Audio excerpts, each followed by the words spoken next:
Hello YouTube, it's the Drunken Kobold here, today with a review of the Pathfinder 2E beginner box. But before we get into that, I actually just got these little guys in the mail with some other minis. So I just want to open them up first since they are actually relatively new. So these are part of the Icewind Dale Rime of the Frost Maiden. They are the Yeti Tykes. However, these are the promo minis that were included with orders of over 100, I believe. For the Christmas season, and they are 3 Yetis in poses that the regular mini is not. So let's just open that up real quick.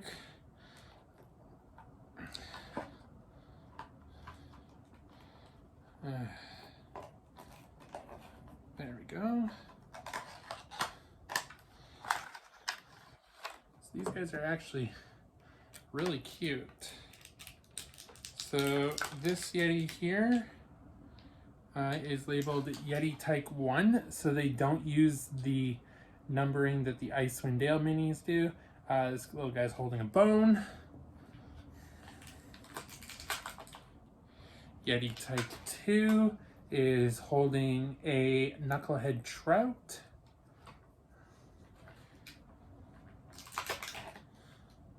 And Yeti Tyke 3 is surrendering. So these guys are absolutely adorable. They are no longer available. The time for them has passed as of December 31st. So I am really glad that I was able to get them before, supplies ran out and the deadline passed. All right, so with that out of the way, let's move on to the Pathfinder 2E beginner box. Pathfinder beginner box, become a hero. Leave the ordinary behind and take your first step into a world of amazing fantasy adventure with the Pathfinder Beginner Box. This box contains everything you need to learn how to play the Pathfinder role-playing game, including rules to create your own fantasy hero and tools to tell your own incredible stories. Will you be a courageous fighter, charging headfirst into battle, or a sly rogue, moving quietly to strike at foes from the shadows? Maybe you'll be a knowledgeable wizard, wielding incredible arcane spells, or a wise and pious cleric using the power of your deity to shape the world for the better. It's all up to you. This box set is the perfect introduction to the world of Pathfinder, containing countless hours of thrilling adventure. This box includes a 72-page Hero's Handbook, which presents the rules for playing the game and creating characters, including their skills, spells, and gear. An 88-page Game Master's Guide containing an introductory adventure, over 20 pages of monsters, rules for building your own adventure, and dozens of wondrous magic items. 4 pre-made heroes so you can jump right into the action, and 6 blank character sheets for creating your own characters from scratch. Over 100 character and monster pawns to use on the full-color double-sided adventure map. 4 game reference cards to help players remember their actions, and a complete set of polyhedral dice, including a D20, D12, D10, D8, D6, and D4. And then there is just a little picture of all this stuff on the back. So, without further ado, let's crack open this box here. All right. So, the first thing that you see on top, and I've already opened this to fiddle around with it a bit, is you have these 13 bases. There is 13 blacks, including a large base, and then 1 mystery red base, which I have not figured out the purpose for. I actually don't even know if it was intended to be included because the thing does say 13 bases, but there is with the red one 14. So, and then there are these 6 polyhedral dice. The D20 is red, the D12 is blue, the D10 is green, the D8 is orange, the D6 is purple, and the D4 is yellow. This will actually be relevant later. Opening this and seeing this actually was nostalgic for me because in the old days of D&D, the boxes came with multicolored dice. And while it serves a purpose here that it didn't necessarily then, just the nostalgic feeling of seeing these dice is, pretty nice. Before we continue, there is one thing I want to note, is that there is no percentile dice. So this is a 6 set rather than a 7 set. Next, you are met with this ad from Sirenscape. Bring Galarian to life with the power of Sirenscape. Sirenscape is the revolutionary app bringing immersive sound and music to your Pathfinder games. You can also use it for D&D and Starfinder. With an easy-to-use interface, just the touch of a button will bring the room to life while you focus on playing the game. More than just repeating loops or a set playset, Sirenscape uses complex algorithms and thousands of samples to create sound that is frighteningly real. Download the Fantasy Player with 10 included sound sets for free. So you don't even need to register that. You just download the player and it comes with those 10 sound sets. There will be a link for that in the description below. Unlock a 30-day free trial Sirenscape Pathfinder subscription today. So there will be a link to that free trial in the description below. Make the most of your Pathfinder Beginner Box adventure. Get the official Sirenscape sound pack for Menace Under Otari and experience the difference Sirenscape makes. I won't be including that below because that is supposed to be something that actually goes with the box, and I kind of wouldn't feel good about, letting people have access to something that they didn't purchase. Next is these reference cards. The back of the box says that there is 4 of them. Every box I've seen open so far has 6 or 7. None of them have had only 4. And we'll just go over the cards really quickly. So on the front, you have your DC check, like how to do DC checks in Pathfinder 2e. It's virtually the same as every other system. You roll your die, you add your statistic, and did you make the check? Yes? No? Okay, good. Then there is the degrees of success and failure here. So there is a critical success, a success, failure, and then critical failure. And each one has different effects. So it is kind of spelled out for the GM. It's not, we're going to leave it up to the GM to choose what happens as a result of the roll. It's actually going to be, no, this is what happens. And then there is rules for rolling 20 or 1. If you roll a 20, increase the degree of success by 1. If you roll a 1, decrease it by 1. So if you roll a 20 and you had a success, you now have a critical success. If you roll a 20 and you had a failure, you now have a success. And if you had a 1 and you had a critical success, you now have a success. If you had a failure, you now have a critical failure, etc. So this isn't, so it does use crits on your rolls, but it has a slightly different system for doing it than other systems out there. And I actually kind of really like this system. 5e, crits don't matter. If you roll a 20, it's just add your mods and do you pass or fail. This, having the degree of failure and success is nice in my opinion. And then there is information on how to set a DC down there on for rolls. So if you need an athletics check, you have your roll plus your statistic plus 10 is the DC you have to beat. Then on the back of the card is conditions. There are conditions for concealed, flat-footed, frightened, grabbed, persistent damage, prone, restrained, slowed, unconscious, and wounded. Similar to the Essentials kit from 5e, 5e had cards that you can hand out to the players. Oh, you're poisoned. Oh, you're paralyzed. The downside was there was only one of each card, so if you had a second player who was inflicted with a condition, you either had to have a copy of the card or the other player just had to remember. This, by having, even if it came with just the 4, there's 4 pre-gen characters. If they each get their reference card to start, the GM can keep one. And if something happens, you just reference it on the card. because there's 6 blank character sheets, you can have up to 6 go out to players, and the GM would just use the books in that case. Next in the box, because this isn't actually in order, is the thing that says read this first. We obviously did not read this first. So on this side here is just something that says, hey, if you want to play by yourself to get familiar with the rules without playing in a group, there is the Pirate King's Plunder.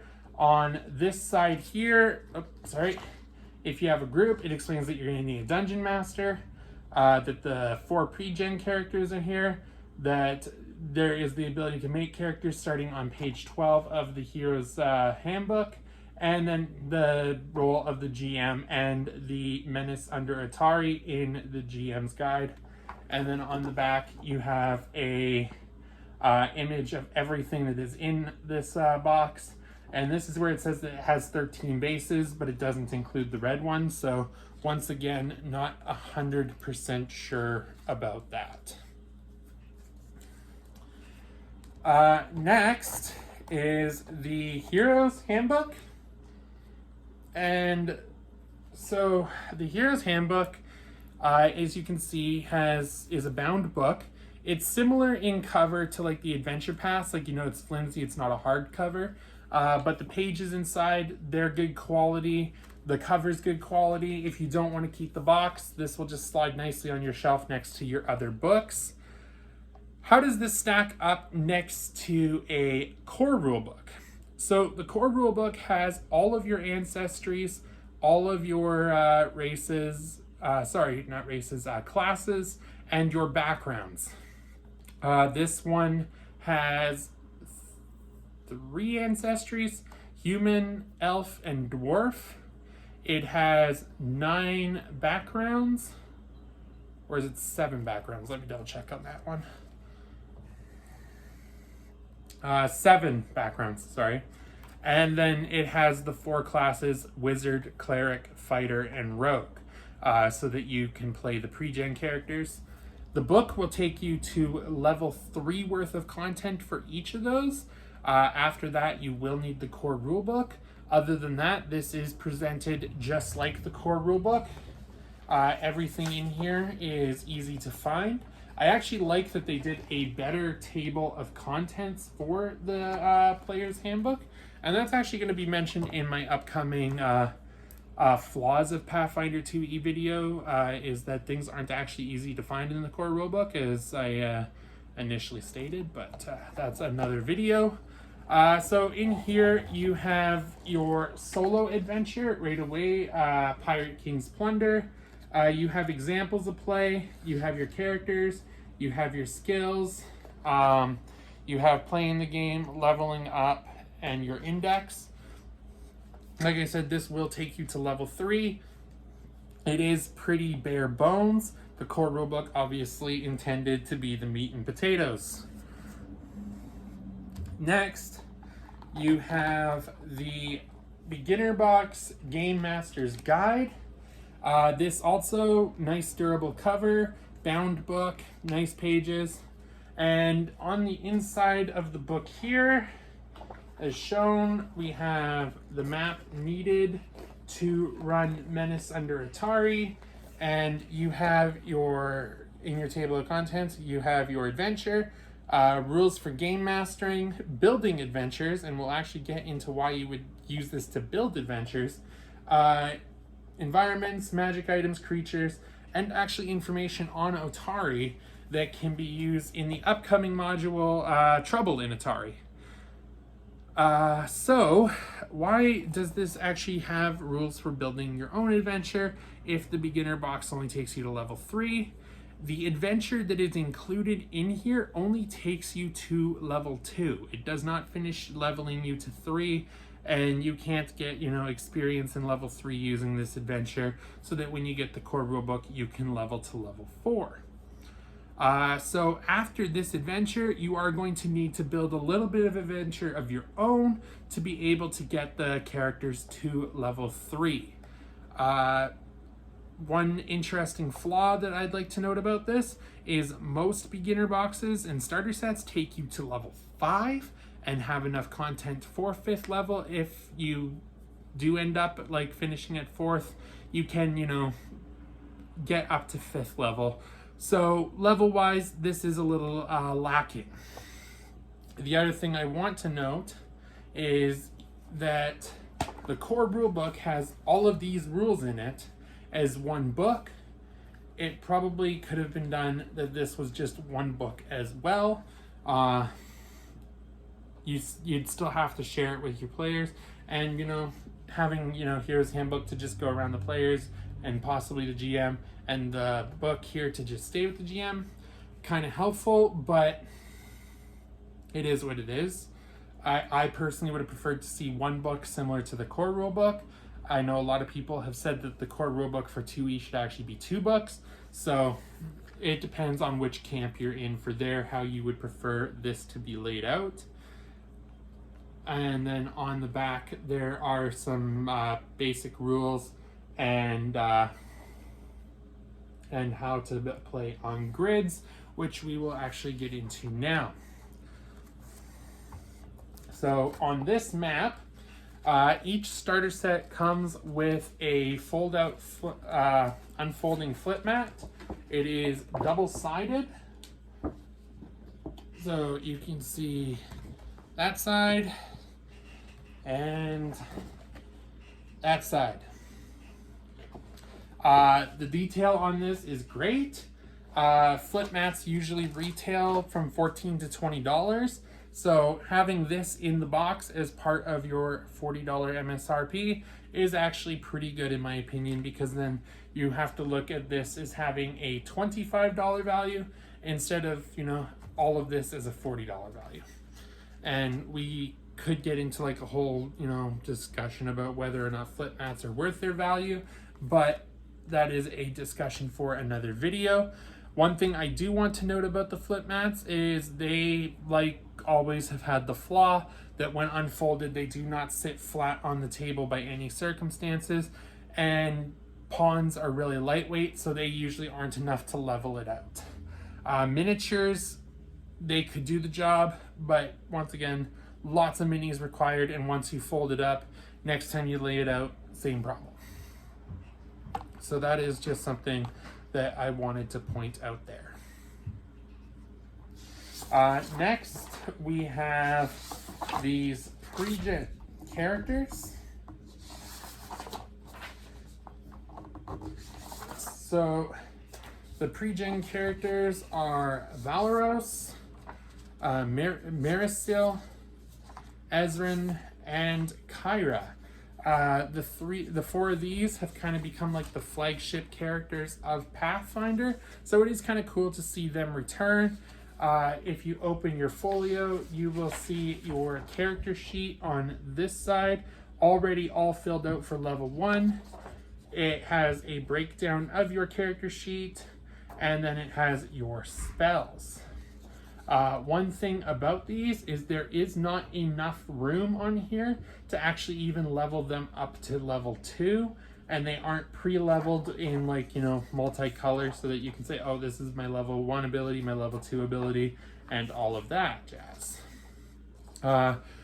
One thing I like though is, like I said, they are already pre-filled out as pre-gen characters. So if you do want to move them to a standard character sheet or one of the blank character sheets of the beginner box, you can do that. On every folio and blank character sheet, there is this color-coded section on dice here, and it has your D20, your D12, D10, D8,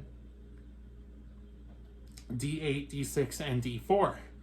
And that's done so that you know if players, so if you say, give me a skill check, they go for the blue die, you can say, no, you use the red die, which is the D20, and then they can roll. And like I said, these are really easy to follow. They have, everything is coded. So if you move in here, you can see that there's an A there, a B there, and a C there. And over here, A, B, and C, and it tells you what those are on your character sheet and how to use them. So that does come in a lot of handy in my opinion, but Like I said, one of the biggest flaws is that you can't even level up these pre-gen sheets to level 2. Next are these blank character sheets. So I should just take everything out of the box here. And we'll put that up there. All right, so next are these blank character sheets. And this is the same deal. Everything is labeled A, B, C. You have your color-coded dice, your actions, your reaction, your proficiency, which goes up to expert in the beginner box. One thing about these is they are labeled up until R, which your other sheets are not. And the player's handbook does explain what those extra letters are that aren't on the pre-gen sheets. Now, one thing I do want to note is while these do have a bit more room than the pre-gen sheets, they do not have enough room to level 3. So even if you are doing a level 1 to 3 campaign using your Game Master Guide and not even, doing the pre-con adventure, you might want to use the standard character sheet and then use this and your player's handbook to help the players understand what goes where. So like you have your spellcasting mod, they can look it up in the hero's handbook and go from there. Because these, like I said, they don't have enough room to level 3. By then you could also transfer everything over to the new character sheet. It is very easy to transfer. There's nothing on here that isn't on there, and there's nothing on there that will catch you off guard when you're looking at these. So that's just something that you can do if you so desire. Next, we look at the pawns. So I'll actually put those there. There are 100 of these pawns / tokens, and how they work is you just pop them out like so. You take your base and you can put them on here like that, and then they can move on your grid using 1-inch squares at a time, and these are a suitable replacement for miniatures. Every creature that is in the Game Mastery Guide for the beginner box is on these pawns, so you will never not have the creatures you need. There are pawns for Bestiary 1, 2, and 3, as well as the other adventures, so you don't need to rely on this. If you do want to add creatures from Bestiary 1 or 2 to your Game Mastery adventure, you will need pawns for those because they aren't necessarily here. So pawns are extremely durable. They don't bend easy. The color is laser jet, so if it does get a little bit wet, it's not going to bleed. However, if it's laying flat on your table and somebody spills water, it's toast, not because the picture will be ruined, but because cardboard and water don't mix. One thing I do want to note is after a while you will see that little nicks appear in the base of the pawn. That is because in here there are little slots that keep it in place and prevent it from moving, and those do dig into the cardboard. Next I want to note is that there are no small bases, just mediums and large, and one singular large base for these guys. So how do you know the difference? Well, if your creature is small or tiny, its pawn in relation is going to be a lot smaller. Because small and tiny still inhabit one square like medium, there really isn't much of a need to have the smaller bases. I do believe you can get smaller bases on Amazon, but same deal, they just sit in there like so. So now that brings us to the last part of the box, and that is the core rules that are available. So you have your core rulebook, your bestiary, your advanced player's guide, and your game mastery guide. And then on the back, we have an ad for Pathfinder Society. All right. So what is my opinion on this box? One, I love the pawns. The pawns are great. If you wanted to buy all of these as miniatures and run the encounter with miniatures, you're easily looking at $500 to $600. So the fact that these pawns, they're part of your opening set as part of $40 is a really good deal in my opinion. I love how durable they are. I love how detailed they are. Like, look at the art on that. That is absolutely fantastic. One thing I don't like about pawns is that they are definitely not water resistant.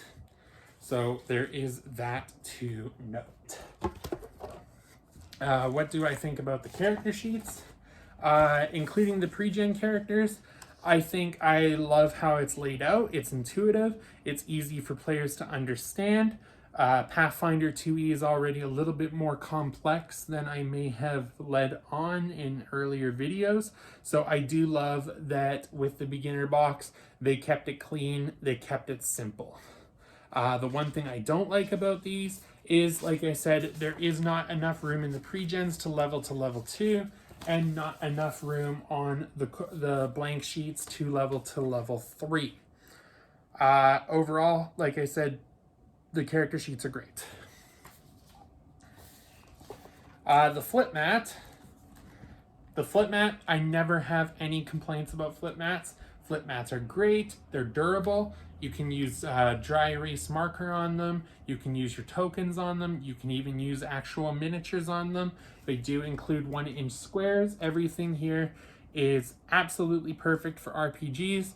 Like I said, they do not lay flat when laid out, but that has been a long-standing problem for these, and the only way to fix that is really to use like paper, which isn't long time durable and can't be marked. So I am glad that these are that they chose to actually stick with the tried and true map for this rather than a paper mat.